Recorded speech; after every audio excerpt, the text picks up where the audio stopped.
Yo, listen, let's just make this clear, okay? If you are well into your studies at university or you've graduated already and you can't correctly format a CV or a letter or an email in whatever language you choose to do so, then maybe you shouldn't be doing, maybe that's not for you.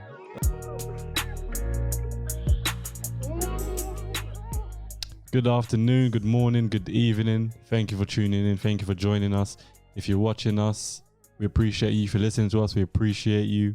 For those who are watching us, you may be thinking, what is different about the podcast? I can tell you what it is. I now have a trim.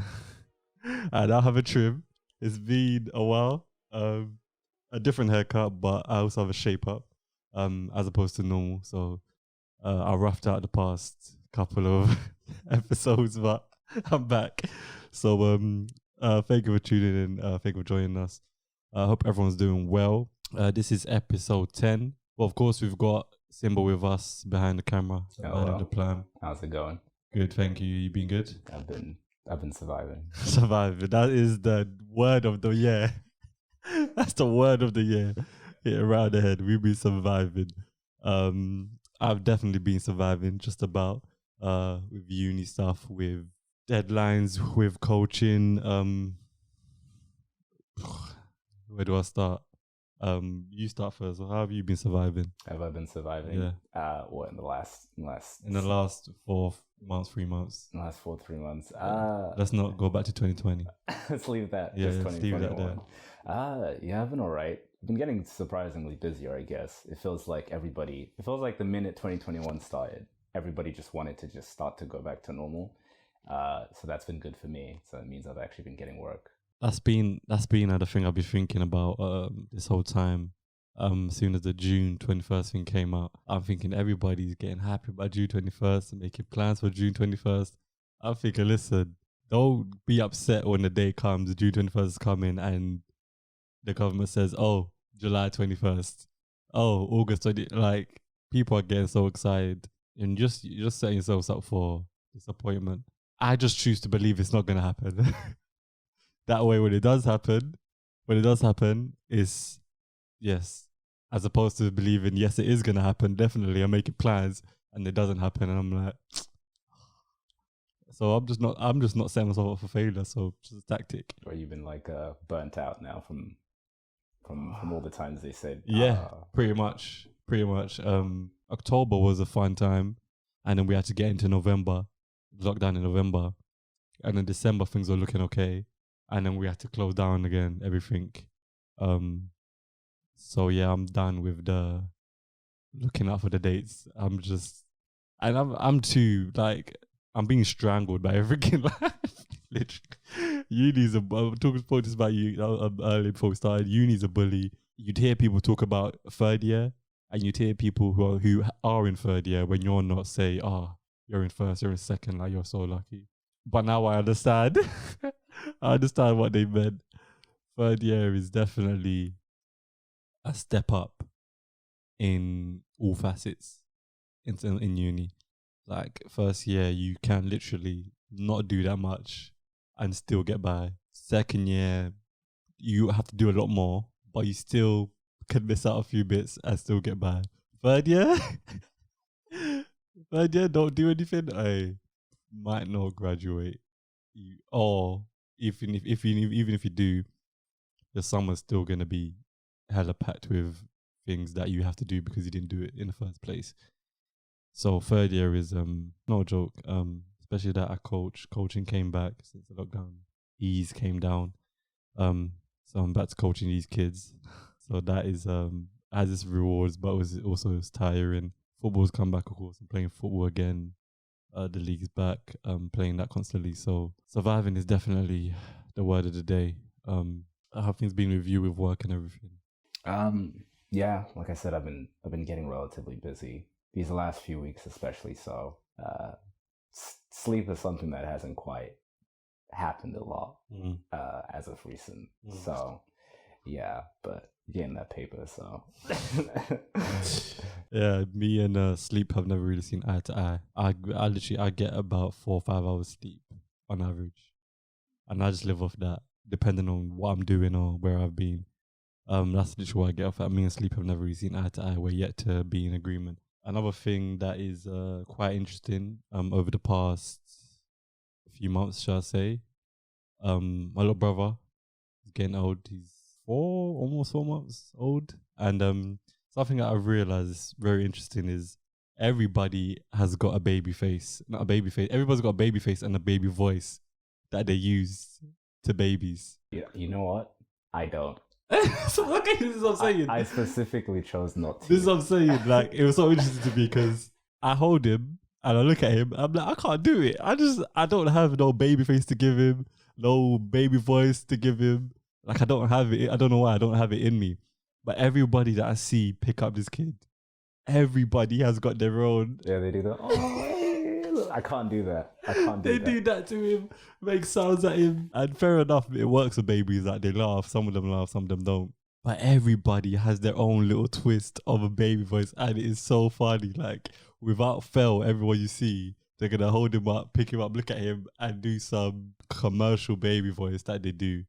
And it's just hilarious to see. Like, why is that like a universal thing? Yeah, it's a great thing to watch, especially if you take someone like super serious and just put them in front of a baby, and you just see them just like break that facade. It's hilarious. Like, I would genuinely, I'd think about it. Like, I'd look at him and I think about it. And I'm like, I just don't know how to even. I don't know how to even. Like, where would I even like? I don't even know how I'd sound. What kind of face I would do. It's just hilarious. Everybody has got one. Everyone, like, it's so universal. And I didn't realize how much kids grow within like the first few months, like the first year of their life. It's like, because I might be busy in the day, I could go a day without seeing him, and I feel like the next day I see him is like he's grown, like like I haven't seen him for 6 months. Another thing is when you do them faces, like one of my aunties, she without fail has the perfect formula of a baby voice for my little brother. The perfect formula for him. Without fail, every time she like does whatever she does, he starts bawling, like he starts laughing. Like the most you'd hear him laugh. There's something like, I don't know what it is about babies, but there's something like when you hear them laugh and you obviously see a baby smile and they look happy, you know they're happy. It's like, it's a crazy, like, heartwarming feeling.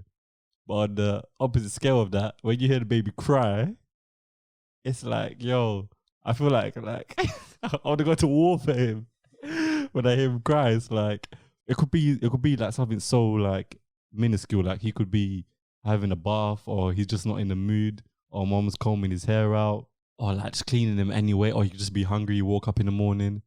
But when he's, also sometimes he might just be shouting, but when he's like crying, yo, it's like you hear the cry, you feel like you want to do something, like I want to tell my mom to leave the kid alone. Like, it's funny. And when you hear stories like, or you watch movies about how people have these like torture tactics, and they like stand someone up in a room and put headphones on them and have a baby crying for hours.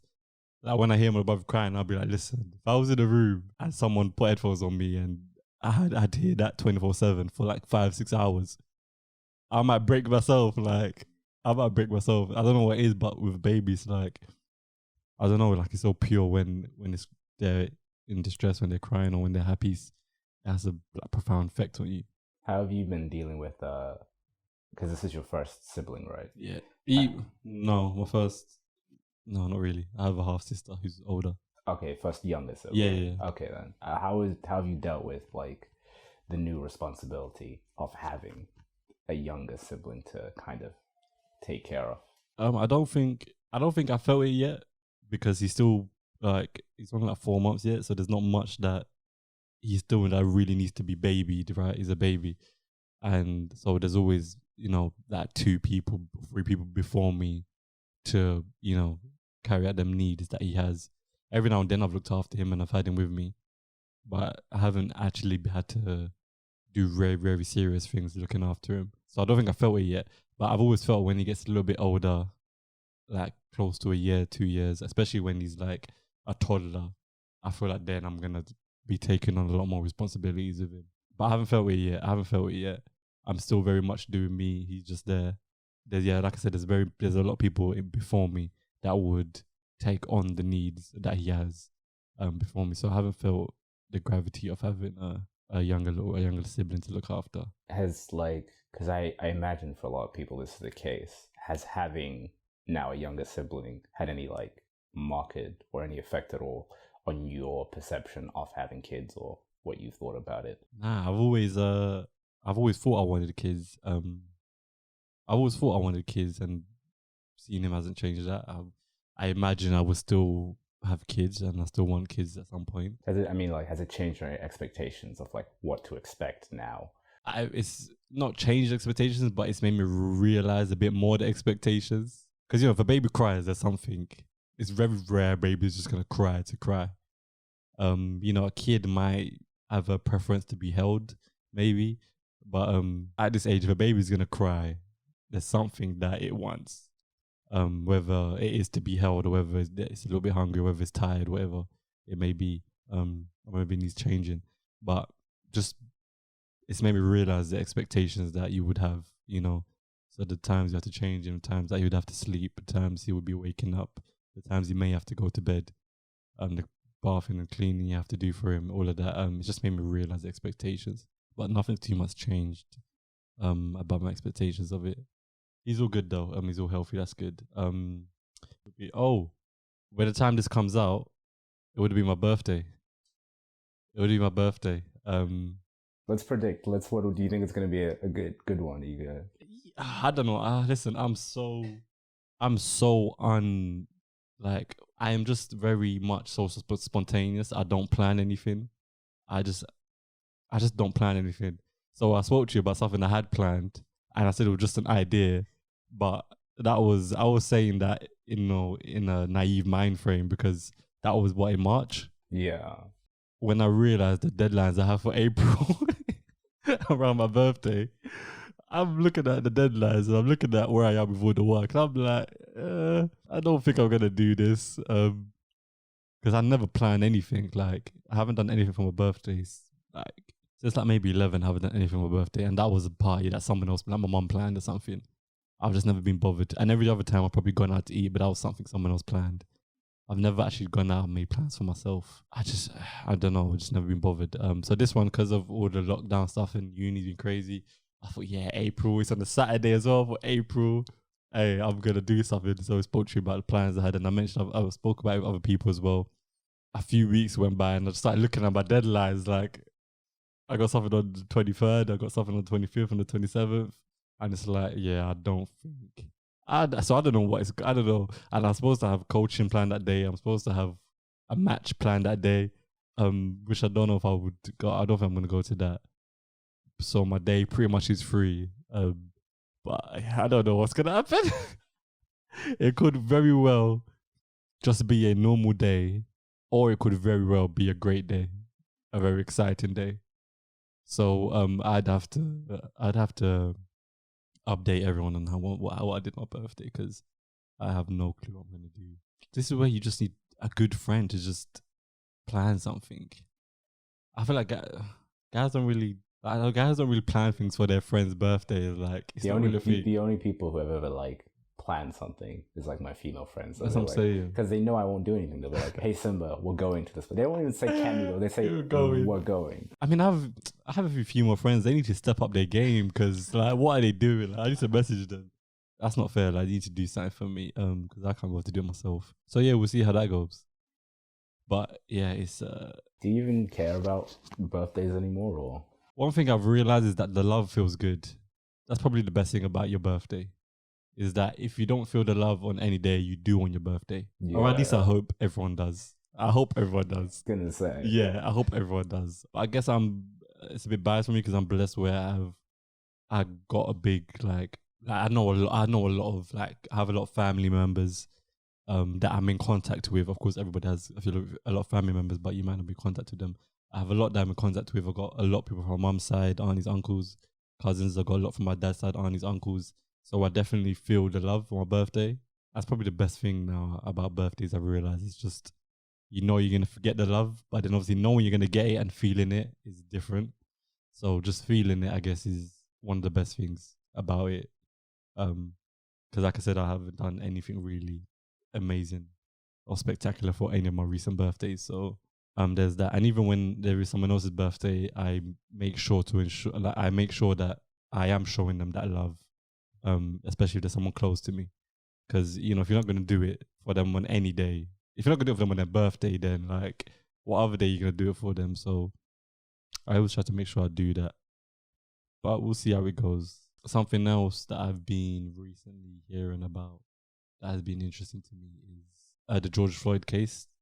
The trial for, I don't know the officer's name, but obviously he's on trial for the George Floyd murder, and he's been charged with the George Floyd murder. And that trial's been going on, and I've been seeing highlights of it. And it's been interesting because, you know, you're hearing things, you're not hearing opinions from like people that just have opinions. You're in a professional environment where you're hearing professionals talk about, you know, expertise on what actually happened, what actually transpired. So that's been interesting. One of the things that I remember coming out on social media, the things about, oh, he was on some sort of drug, some sort of opioid or something, and that was the cause of his death. Many experts who were on, what do you call it, when you have to sit down and tell the truth and nothing but the truth. On the stand, I guess. On the stand, yeah, they were on the stand. A lot of experts came, professional experts, and pretty much all of them, I think all of them said that there's been nothing other than the officer's knee on his neck that would have explained his death. And his death was, doing a bunch of autopsies, his death was lack of oxygen. As clear as that, it was lack of oxygen. Over the minutes that, you know, the guy's his knee was on his neck, that pressure, it was like, it wasn't a quick thing, but it was something that slowly, after time, deprived him of oxygen until, you know, there was none left. So they've all said that that was the cause of death, and they've all said it pretty much is because the guy's knee was on his neck. Even though the defense tried to come up with something about, oh, he was on this, he was on that. That's why it had an effect on how he died. There's a conversation about the use of force that he used, because obviously the officers have lines which they can play within and lines they can't cross, you know. And they're basically talking about whether having his knee on his neck like that was within the parameters or within the scope of, you know, actions that he could take, which everyone can pretty much say is not, especially when there was that 3 other people holding his legs and his back and his arms. The guy having his knee on his neck was pretty much unnecessary, especially to the point where he wasn't even resisting. He was just laying there. But one of the other things I found interesting was one of the ladies, I forgot her name, but one of the experts who was on there, who spoke about how, you know, the cause of death was most likely the man's knee on his neck.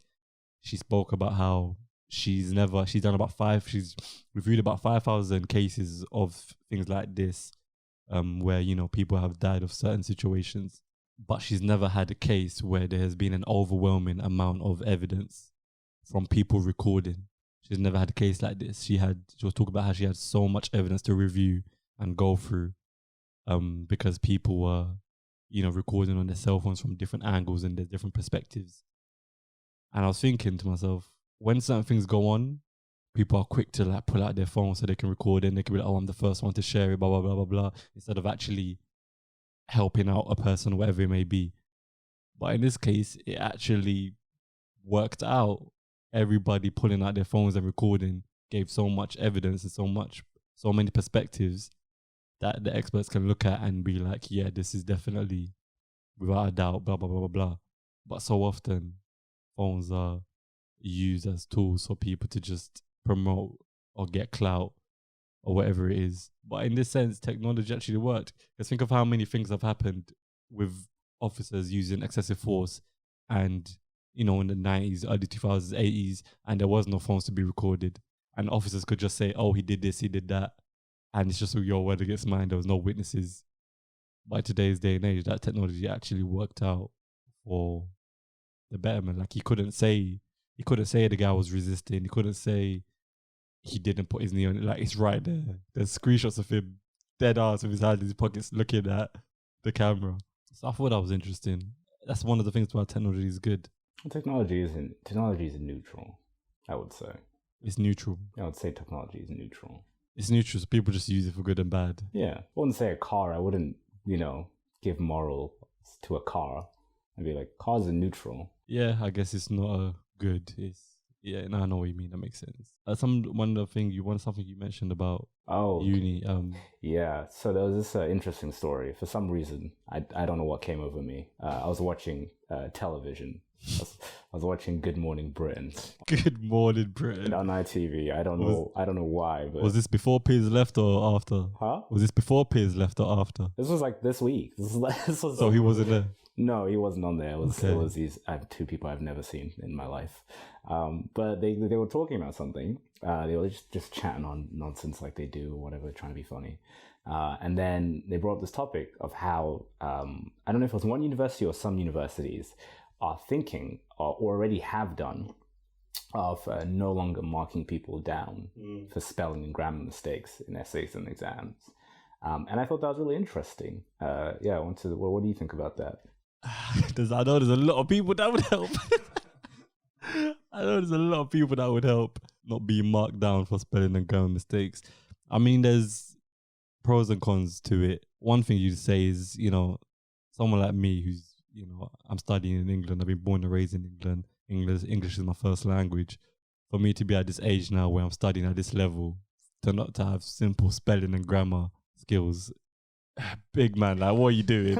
You should be marked down. Like, you should know this stuff. But then again, a lot of it would come down to just not proofreading, because when you're reading and writing, and you're continuously reading and writing, and you're putting down work on piece of paper, there are mistakes that you make because your mind is, because professional writers, they do it. Yeah, I think most people who write usually will just write and not even look back, and then you check back. Right, you just have an entire page that's just red squiggly lines. The thing isn't that people sometimes don't know how to, spell or write or whatever.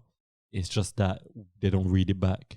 So I myself have sent in drafts of work, and as I've sent it, or even if I've read back something, I've been like, that's I full stop to the wrong place. Capital letters like there. Like, bro, come on, what are you missing that for? And I'll correct it. Or even if I've sent back a draft into like a lecturer, and they point out something like, fix this. I'm looking at them like, come on, that. Like, but because I didn't read it back before I sent the draft off, I missed that point. So there is that. It's not necessarily because the person is not capable of, these simple spelling and grammar skills. It's just that, they didn't read it back, which is important that you read it back, or you get someone else to read it. Or I heard a tactic is that you read it and you make sure you read it out loud, because it sounds different out loud than it does in your head. So in one sense, I can understand, these are things that someone like me, you should be doing at this point. But in the other sense, there are people where they've come and they're studying here and this is not their first language. So all of this doesn't just flow off their tongue. They haven't been speaking English since they were, born. Not since they were born, but since they were young. This does help them. And rightly so, because sometimes it might be unfair to mark them down on spelling and grammar mistakes when it's not their first language. Like, you try go to France or write an essay in French or write an essay in German or whatever, you're going to make mistakes too. So on that sense, I can understand why this can help some people. I'm not going to lie. I know some lecturers that make mistakes themselves. Like, they don't speak English correctly. They make bad mistakes. So it's kind of funny how you have someone who English is not even their first or second language, but they're correcting you on spelling and grammar mistakes. I don't know. It's interesting. I mean, I won't complain if they do that. I won't complain because I'm human. I'd make mistakes. Do you think then universities should mark people down on spelling and grammar as a whole? Yeah, because you can't pick and choose who to mark down, who not to mark down. You can't say, because you're been born here your whole life. I don't know. I really don't know. Because when I say yes, they should mark you down. I think of so many people that, there are some people out there with difficulties. Even if you are, we're talking about England, even if you are someone who's born and raised here, you're from here, English is the first language, there's still people with serious learning difficulties. That it's just this stuff just doesn't come easy to them, and they haven't had people throughout their lives to help them with it and constantly prepare them and help them with how to tackle these things. On one sense, I could say, yeah, you should mark people down, but in other sense, like I said, there's so many people that it would really help them out. So it would be unfair. But I mean, maybe this is how you've been getting marked down anyway. So why change it? People are adapting to it. They know what it is. They know how much it takes. Do you think, and because there was another argument on it, because you're saying there for some people who it could really help them out. Do you think maybe that is potentially stifling? Because if you're writing a CV, you have a spelling mistake, they might just can that CV, and they won't ask you what your background is, where you came from, or what troubles you have, you know. And is it potentially setting people up for failure if you let people away with spelling mistakes, do you think? I mean, there is help out and support out there for CVs and whatnot as well. Well, in university, I guess. But I'll talk about people who are university students. But I mean, like, that's not the only time you'll ever be working on your CV. You don't write one CV and then you throw it away. I mean, big man, listen, let's just make this clear, okay? Let's just make this clear. If you are well into your studies at university or you've graduated already and you can't correctly format a CV or a letter or an email in whatever language you choose to do so, and you can't correctly, you know, formulate yourself and speak formally, then maybe you shouldn't be doing, maybe that's not for you. I think just make it as clear as that. Maybe that's not for you. And this is the first time you're ever speaking that language, which is not going to make sense. That's never going to be the case. Maybe this isn't for you. Maybe you need to try something else. Just maybe. Like, whether you're studying now or you've already finished your studies or you graduated or you didn't graduate, if you're well in your 20s, 30s, and you're trying to write a CV or you're trying to write some sort of cover letter, you're trying to write something formal to someone, and you can't correctly formulate yourself, you've missed out on a lot. I hear lecturers talk about certain things, and I'm like, and obviously the lecturers say, like, you'd be surprised how many times I see this. I'm looking around and I'm thinking, bro, like, what? Who am I with that is making these mistakes? Honestly, you'll be surprised, man. You'll be surprised. Humans, I guess. Humans, I guess. We're flawed. We are very flawed. There's a lot we could talk about, a lot to unpack. But I just wanted to do this catch-up session, so I appreciate you being here with me. No worries. Everyone, appreciate you for tuning in. If you're watching on YouTube, if you're listening on Spotify and Apple Music, I appreciate you. Google Podcasts, whatever it may be. Thank you for tuning in. We will speak to you soon. We've got another guest coming up for the next week, so make sure you tune in for that too. And we appreciate you. Have a good night, have a good morning, have a good day. Stay sweet, stay street.